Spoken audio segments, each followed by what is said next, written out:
एक स्त्री का एक ही बेटा था, वह भी मर गया तो रोती बिलखती वह महात्मा बुद्ध के पास पहुंची और उनके पैरों में गिरकर बोली, महात्मा, आप किसी तरह मेरे लाल को जीवित कर दें।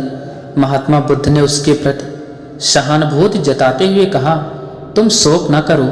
बुद्ध ने उस महिला को सत्य बताने के लिए सराहना देते हुए कहा, मैं तुम्हारे बेटे को जीवित कर दूंगा, लेकिन एक शर्त है कि तुम किसी ऐसे घर से भिक्षा के रूप में कुछ भी मांग लाओ जहाँ किसी व्यक्ति की कभी मृत्यु ना हुई हो।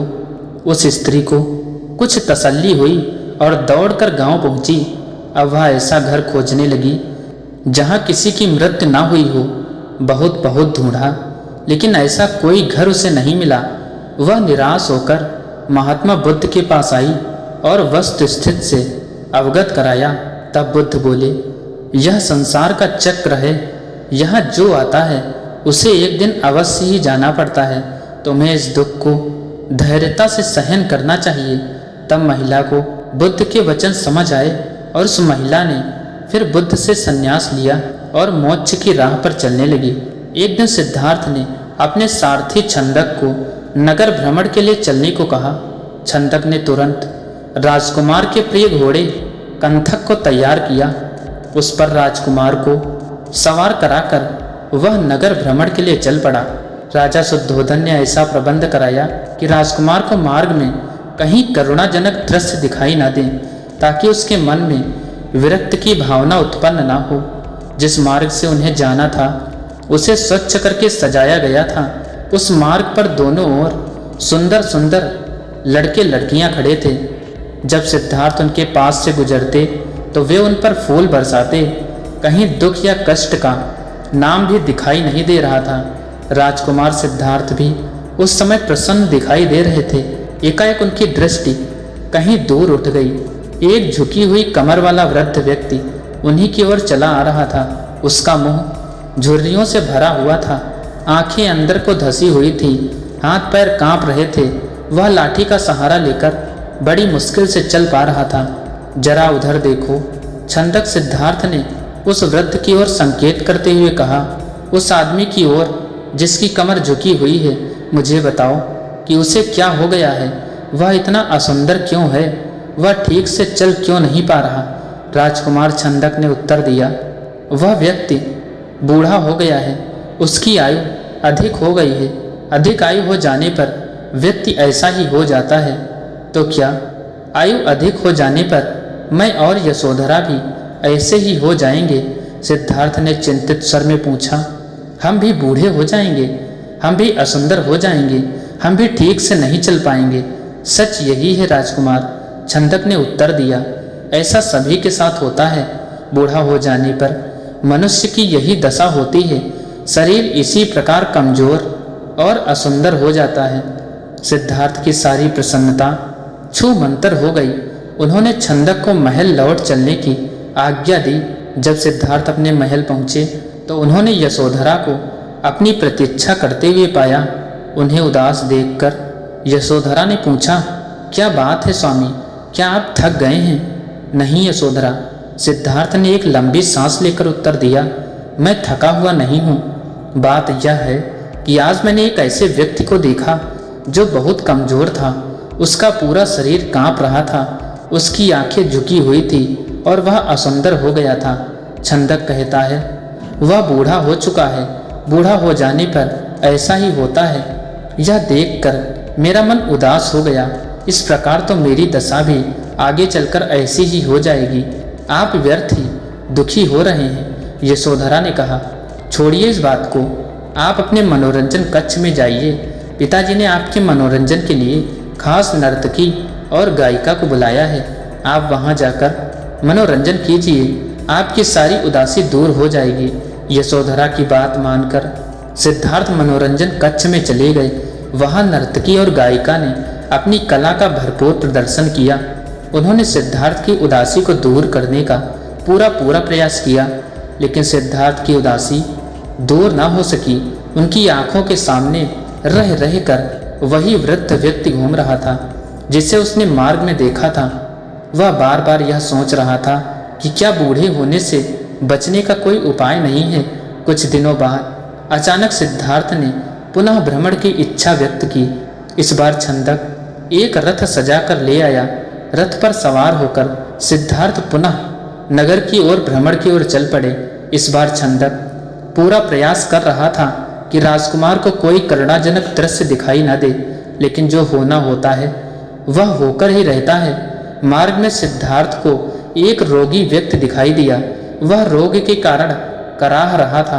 सिद्धार्थ ने तत्काल रथ रुकवाया और छंदक से पूछा, इसे क्या हो गया है? यह इस प्रकार कराह क्यों रहा है?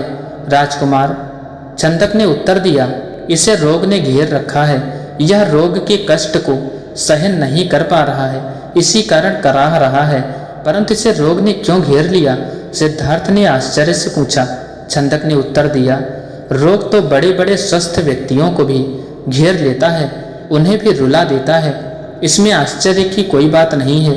अपने जीवन काल में कोई न कोई रोग लगभग प्रत्येक व्यक्ति को हो ही जाता है। सिद्धार्थ बड़बड़ाए, तो रोग भी मनुष्य को कष्ट पहुंचाते हैं, इनसे भी मनुष्य नहीं बच सकता। मैं भी नहीं बच सकूंगा। जब मुझे भी कोई रोग हो जाएगा तो मैं भी इसी तरह दर्द से कराहूंगा। छंदक ने रथ को आगे बढ़ाया। थोड़ा आगे चलने पर सिद्धार्थ को एक शव यात्रा जाती हुई दिखाई दी। छंदक ने रथ को आगे बढ़ाया। थोड़ा आगे चलने पर सिद्धार्थ को एक शव यात्रा जाती हुई दिखाई दी। उन्होंने पुनः छंदक से प्रश्न किया, यह कैसा दृश्य है? 4 व्यक्ति अपने कंधों पर किसे लेकर जा रहे हैं? इनके पीछे कुछ लोग रोते हुए क्यों जा रहे हैं? राजकुमार, छंदक ने उत्तर दिया, यह व्यक्ति मर गया है। यह चारों इसके संबंधी हैं। ये इसके शव को उठाकर शमशान में ले जा रहे हैं। जो पीछे पीछे रोते हुए जा रहे हैं वे इसके कुटुंब के लोग हैं। शमशान में इस मृतक शरीर को जला दिया जाएगा। यह व्यक्ति क्यों मर गया? सिद्धार्थ ने अगला प्रश्न किया। छंदक ने कहा, मृत्यु इस संसार का एक अटल सत्य है। मृत्यु ने आज तक किसी को नहीं छोड़ा। कोई भी व्यक्ति किसी भी समय मर सकता है। यह सुनकर सिद्धार्थ का दिमाग घूम गया। वह ठंडी सांस लेकर सोचने लगे, क्या इसी को जीवन कहते हैं, जिसमें मनुष्य को तरह तरह के रोग घेर लेते हैं, जिसमें कभी भी मृत्यु का आगमन हो सकता है। मनुष्य जब बूढ़ा हो जाता है तो वह दुर्बल और असहाय हो जाता है। उसके शरीर को जलाकर भस्म कर दिया जाता है। क्या जीवन के इन भयानक दुखों से छुटकारा नहीं मिल सकता? इसका कोई तो उपाय होगा। सिद्धार्थ मन ही मन सोच रहे थे कि तभी उन्हें एक सन्यासी दिखाई दिया। उसने भगवा वेश धारण कर रखा था। साधना और तपस्या के कारण उसका मुखमंडल चमक रहा था। उसके होंठ मुस्कुरा रहे थे। सिद्धार्थ को वह संसार का सबसे प्रसन्न व्यक्ति दिखाई दिया। उन्होंने पूछा, छंदक, यह स्वस्थ और तेजस्वी व्यक्ति कौन है? छंदक ने उत्तर दिया, यह एक सन्यासी है। इसने संसार के सभी सुख दुख त्याग रखे हैं। इसने संयम द्वारा अपनी इंद्रियों को वश में रखा है। यह अपने ईश्वर की तपस्या साधना करता है, इसलिए यह स्वस्थ निरोग वह सुंदर है। तपस्या के कारण ही इसका मुखमंडल चमक रहा है। सिद्धार्थ को जैसे अपने सभी प्रश्नों के उत्तर मिल गए। वह एकदम शांत हो गए। उस सन्यासी के दर्शन मात्र से ही उसके मन का सारा कलेश दूर हो गया। उसने मन ही मन सोचा, रोग, बुढ़ापा तथा जन्म मरण के कष्ट से छुटकारा पाने का उपाय संयम, त्याग तथा तपस्या है। जीवन का सार सत्य की खोज करना है। संसार के सभी सुख नकली हैं। मैं अब इन झूठे सुखों में नहीं फंसूंगा। मैं उस तेजस्वी सन्यासी की तरह बनूंगा। रथ अपने पूरे वेग से दौड़ता रहा और उससे भी अधिक वेग से दौड़ता रहा। सिद्धार्थ का मन उसे बार बार उस सन्यासी का ध्यान आता था। उसके मन में विरक्ति की भावना बढ़ती ही जा रही थी।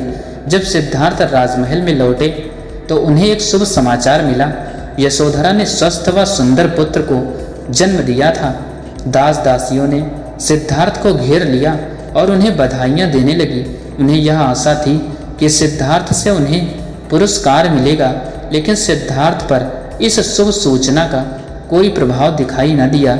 चारों ओर हर्ष का सागर लहरा रहा था। पूरे राजमहल में बधाइयों के स्वर गूंज रहे थे। वहाँ राजा शुद्धोधन व रानी प्रजावती तो प्रसन्नता से पागल हुए जा रहे थे।